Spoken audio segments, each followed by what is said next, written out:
நீங்க திட்டமிட்டு வந்திருக்கீங்க தெரியும், நீங்க எந்த பத்திரிகை எனக்கு தெரியாது. தமிழ்நாடு முழுக்க 40க்கும் மேற்பட்ட இடங்களில் லஞ்ச ஒழிப்புத்துறை செஞ்ச அந்த மெகா ரெய்டின் பின்னணி. கடந்த திமுக ஆட்சியில் நடந்த குப்பை டெண்டர், பூங்கா டெண்டர்னு மெகா ஊழல் விவரங்கள் அம்பலம். எடை காட்டி ஏமாற்றிய மதுரை மாநகராட்சியின் மகா மோசடி. முன்னாள் அமைச்சர் KN நேருவுக்கு குவியும் புதிய நெருக்கடிகள். புதுச்சேரியில் வைகோ டென்ஷன் ஆனதன் பின்னணியில் இருக்கும் துரை வைகோவின் அந்த பெரும் கனவு. ஒப்பந்ததாரர்களின் ஆதார புகார்களை வாங்கி எக்ஸ் அமைச்சர்களுக்கு ஸ்கெட்ச் போடும் அமைச்சர் ஆதவ் அர்ஜுனா. இந்த எல்லா சீக்கிரட்டையும் தான் இன்னைக்கு நம்ம மிஸ்டர் நிறையால பார்க்க போறோம். வணக்கம், இது INT பயன். நேற்று தமிழ்நாடு முழுக்க நகராட்சி ஆபீஸ்களில் நடந்த அந்த விஜிலன்ஸ் மெகா ரைட்லேருந்தே நம்ம ஸ்டார்ட் பண்ணுவோம்.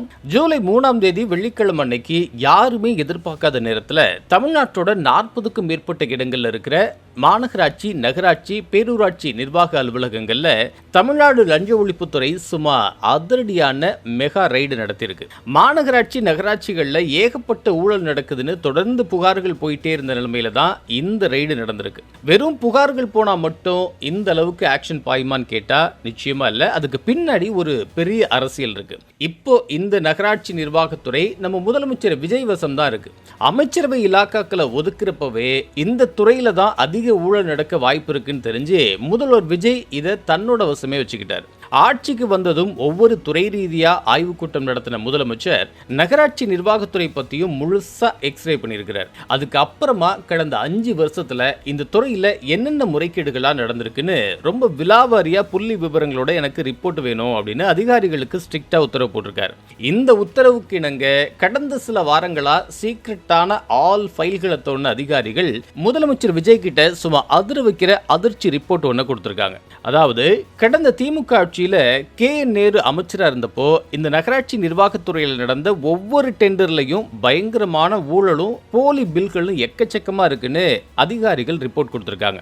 இதுல குறிப்பா இந்த குப்பை விவகாரம் தான் இப்ப பூதாகரமான மெகா ஊழலா வெடிச்சிருக்கு. தமிழ்நாடு முழுக்க இருக்கிற நகராட்சி, மாநகராட்சிகள்ல குப்பையை அள்ளி கொட்டுறதுக்கு டெண்டர், குப்பைகளை பிரிக்கிறதுக்கு ஒரு டெண்டர், கூட்டு குடிநீர் திட்ட டெண்டர், கோவை செம்மொழி பூங்கா அமைக்கிறதுக்கான டெண்டர்னு ஒன்று விடாம எல்லாத்துலேயும் ஊழல் கொடி கட்டி பறந்ததை அதிகாரிகள் தோண்டி எடுத்து முதல்வர் விஜய் கிட்ட கொடுத்துருக்காங்க. இதில் ஹைலைட் என்னன்னா, மதுரை மாநகராட்சியில் குப்பை எல்ற லாரிகள் ஒரு குறிப்பிட்ட டன் குப்பையை ஏற்றிட்டு போகணும் அப்படிங்கிறதான் விதிமுறை. ஆனால் இவங்க ஒரு லாரி முழுக்க மண்ணு நிரப்பி அதுக்கு மேலே மட்டும் கொஞ்சோண்டு லைட்டாக குப்பைகளை போட்டு அந்த எடையை காமிச்சு சும்மா மெகா ஏமாற்று வேலை செஞ்சுருக்காங்க. இந்த மோசடி அம்பலமானதுனால இப்போ 12 மாநகராட்சிகளில் அந்த குப்பை டெண்டரையே தாவைக்கு அரசு அதிரடியா ரத்து பண்ணிருச்சு. இந்த பின்னணியில தான் இப்போ தமிழ்நாடு முழுக்க இந்த மெகா ரைட் நடந்திருக்கு. நகராட்சி நிர்வாக இயக்குனர் ஆபீஸ்ல இருக்கிற முக்கிய அதிகாரிகளும் கடந்த ஆட்சியில அங்க வேலை பார்த்த முன்னாள் அதிகாரிகளும் இப்போ மரண பயத்துல இருக்காங்களாம். இந்த சோதனையில சிக்கிற ஆவணங்களை வச்சு முன்னாள் அமைச்சர் KN நேரு மேல சீக்கிரமே கேஸ் ஃபைல் பண்ணுவாங்கன்னு இப்பவே பேச்சு கிளம்பிருச்சு. திருச்சி கிழக்கு சட்டமன்ற தொகுதி இடைத்தேர்தல் வரப்போற இந்த நேரத்துல திமுக சார்பா அங்க மெயின் ஃபீல்டு ஒர்க்கரா KN நேரு தான் இருக்க போறாரு. ஆனா எலெக்ஷனுக்கு முன்னாடியே நேரு மேல விஜிலன்ஸ் கேஸ் பாய போகுதுன்னு கோட்டை வட்டார அதிகாரிகள் இப்போ ரொம்ப ஓப்பனாவே பேசிக்கிறாங்க. அடுத்ததா புதுச்சேரியில பத்திரிகை நிருபர்கள் கிட்ட வைகோ சண்டை போட்ட அந்த பின்னணி பத்தியும் சொன்னாரு நம்ம நிறைய. மதிமுக பொதுச் செயலாளர் வைகோ இப்போ எங்க போனாலும் செய்தியாளர்கள்ட்ட ரொம்ப டென்ஷனா சத்தம் போட்டு பேசுறத நம்ம தொடர்ந்து பார்த்துட்டு இருக்கோம். நான் பதில் சொல்ல வேண்டிய அவசியம் இல்ல. உங்க கேள்விக்கு நான் பதில் சொல்ல வேண்டிய அவசியம் இல்ல. உங்க கேள்விக்கு நான் பதில் சொல்ல வேண்டிய அவசியம் இல்ல. நீங்க மஞ்ச பத்திரியா, நீங்க மஞ்ச பத்திரிகா, நீங்க மஞ்ச பத்திரிகா, நீங்க மஞ்ச பத்திரிகா, நீங்க மஞ்ச பத்திரிகா திட்டமிட்டு வந்திருக்கீங்க. இதுக்கு காரணம் அவருக்கும் அவரோட மகன் துரை வைகோக்கும் இடையில ஓடுற அந்த அண்டர் கிரவுண்ட் டென்ஷன் தான் அப்படின்னு சொல்றாங்க. அதாவது சீர்காழி, கடையநல்லூர் இந்த 2 தொகுதிகளில் ஜெயிச்ச மதிமுக எம்எல்ஏக்கள் வைகோவோட பேச்சை கேட்டு அவங்களோட பதவியை ராஜினாமா செய்ய மொத்தமா மறுத்துட்டாங்க. இப்போ பதவியை ரிசைன் பண்ணுனா அடுத்து நமக்கு சீட்டு கிடைக்காது அப்படின்னு அவங்களுக்கு நல்லாவே தெரியும். அது மட்டும் இல்லாம இந்த 2 இடத்துல ஒரு இடத்துல துரை வைகோவை நிக்க வச்சு ஜெயிக்க வச்சு விஜய் கேபினெட்ல அமைச்சராக்கிடணும் அப்படிங்கறதான் வைகோவோட மாஸ்டர் பிளானா இருந்திருக்கு.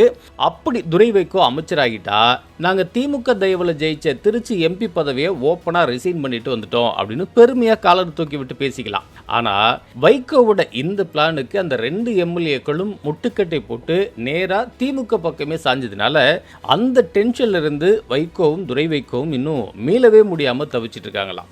அடுத்ததா அந்த பொதுப்பணித்துறைக்கு வருவோம். ரீசெண்டா பொதுப்பணித்துறை அமைச்சர் ஆதவ் அர்ஜுனா கான்ட்ராக்ட்காரவங்க யாருக்காவது ஏதாவது புகார்கள் இருந்தா எங்கிட்ட நேரடியாவோ இல்லைன்னா என்னோட மெயில் ஐடிக்கோ புகார்கள் அனுப்பலாம் அப்படின்னு ஒரு அறிவிப்பை வெளியிட்டிருந்தார் இல்லையா. கடந்த ஆட்சியில ஏகப்பட்ட கான்ட்ராக்ட்காரவங்க திமுக அமைச்சர்களால பயங்கரமா ஏமாற்றப்பட்டிருக்காங்க. அதுல சில முக்கியமான கான்ட்ராக்ட்காரவங்க இப்போ அமைச்சர் ஆதவ் அர்ஜுனாவை நேர்ல சந்திச்சு பல பக்காவான ஆதாரங்களோட புகார்களை கொடுத்துருக்காங்களாம். அப்படி அந்த ஆதாரங்கள்லாம் கைக்கு வந்ததுக்கு அப்புறம் தான் அமைச்சர்கிட்ட இருந்து இந்த ஒரு அதிரடி அறிவிப்பே வெளியில வந்திருக்கு. இந்த அறிவிப்புக்கு அப்புறமா இன்னும் பல டாப் புகார்கள் வரலாம்னு எதிர்பார்க்கப்படுது. ஏற்கனவே வந்த புகார்கள் அப்புறம் இனிமே வரப்போற புகார்களோட அடிப்படையில் சம்பந்தப்பட்ட திமுக முன்னாள் அமைச்சர்கள் மேல பண மோசடி உள்ளிட்ட கிரிமினல் ஆக்ஷன்கள் எடுக்கிறதுக்கான அச்சாரம் தான் அமைச்சர் ஆதவ் அர்ஜுனாவோட இந்த ஓபன் அறிவிப்பா.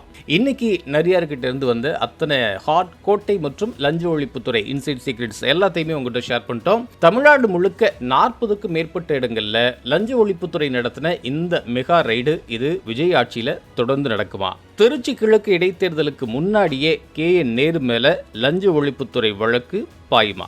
அதை பத்தி உங்களோட கருத்து என்னன்னு கீழே இருக்கிற கமெண்ட் பாக்ஸ்ல மறக்காம கமெண்ட் பண்ணுங்க. இதே மாதிரி தமிழ்நாட்டோட ஹாட் அரசியல் மற்றும் ரைடு அப்டேட்ஸை உடனுக்குடன் தெரிஞ்சுக்கணும்னா நம்ம INTY சேனலை சப்ஸ்கிரைப் பண்ணி அந்த நோட்டிபிகேஷன் பெல் ஐக்கானையும் ஆல்ல தட்டி வச்சுங்க. அரசியல் இன்சைட் சீக்ரெட்ஸை தெரிஞ்சுக்க ஆர்வமா இருக்கிற உங்களோட மற்ற நண்பர்களுக்கும் மறக்காம இந்த வீடியோ லிங்கை ஒரு ஷேர் பண்ணி விட்டுருங்க. அடுத்து ஒரு ஃபயரான எக்ஸ்க்ளூசிவ் வீடியோட உங்களை வந்து மீட் பண்றோம்.